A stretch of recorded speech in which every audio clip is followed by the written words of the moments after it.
करते हैं लोकतंत्र के विपक्ष में तर्क। लोकतंत्र के विपक्ष में निम्नलिखित तर्क है। लोकतंत्र में नेता बदलते रहते हैं।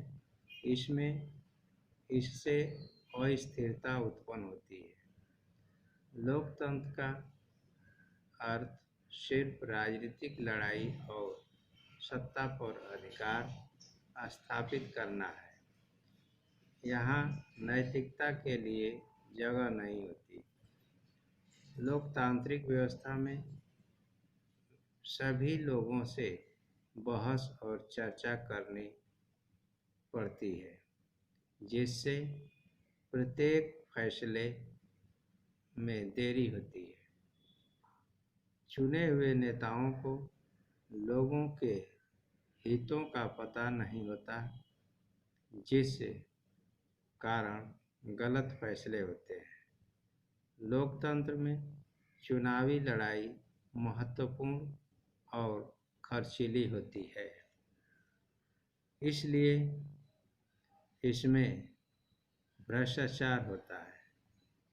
सामान्य लोगों को पता नहीं होता कि उनके लिए क्या अच्छा है और क्या बुरा, इसलिए उन्हें किसी भी प्रकार का फैसला नहीं करना चाहिए।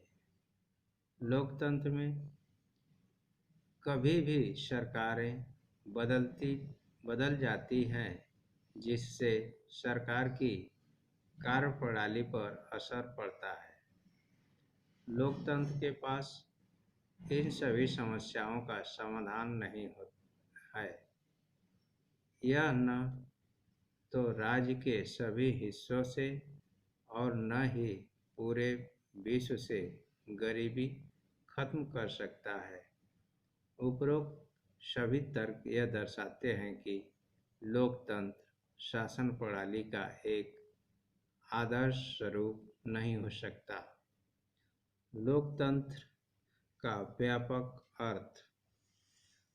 लोकतंत्र का सर्वाधिक सामान्य रूप प्रतिनिधित्व वाला लोकतंत्र है। प्रतिनिधित्व लोकतंत्र वह है जिसमें जनता प्रत्यक्ष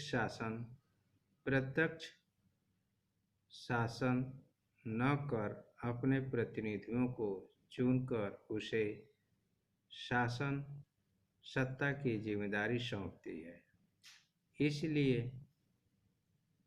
यह इसलिए आवश्यक है क्योंकि आधुनिक लोकतांत्रिक शासन व्यवस्था में इतने लोग होते हैं कि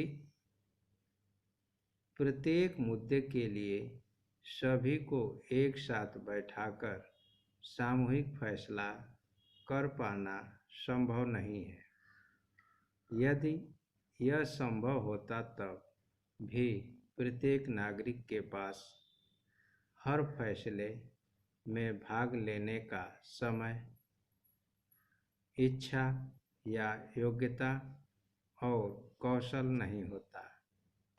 लोकतांत्रिक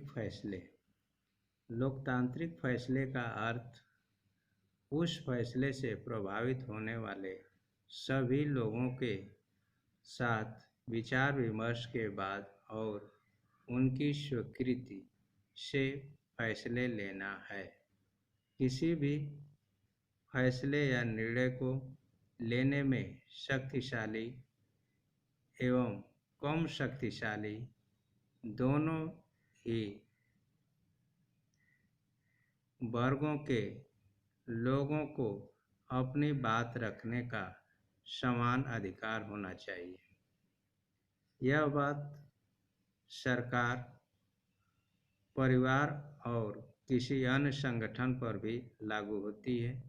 इस प्रकार लोकतंत्र एक ऐसा सिद्धांत है जिसका प्रयोग जीवन के किसी भी क्षेत्र में हो सकता है।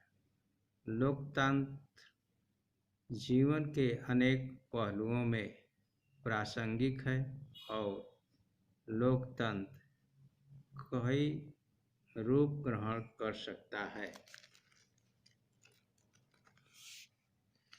वर्तमान में लोकतांत्रिक शासन व्यवस्था का सबसे आम रूप लोगों द्वारा चुने गए प्रतिनिधियों के माध्यम से शासन चलाना है। लेकिन जब समुदाय छोटा है तब लोकतांत्रिक फैसले लेने के दूसरे तरीके भी अपनाए जा सकते हैं। लिखो बच्चों, आज का होमवर्क। पहला प्रश्न, विश्व के अधिकांश देशों में कौन सी शासन प्रणाली है? दूसरा प्रश्न, चीन में विश्व इतिहास का सबसे भयावह अकाल कब आया? तीसरा प्रश्न, लोकतंत्र किस पर आधारित होता है? चौथा प्रश्न, प्रतिनिधित्व लोकतंत्र क्या है?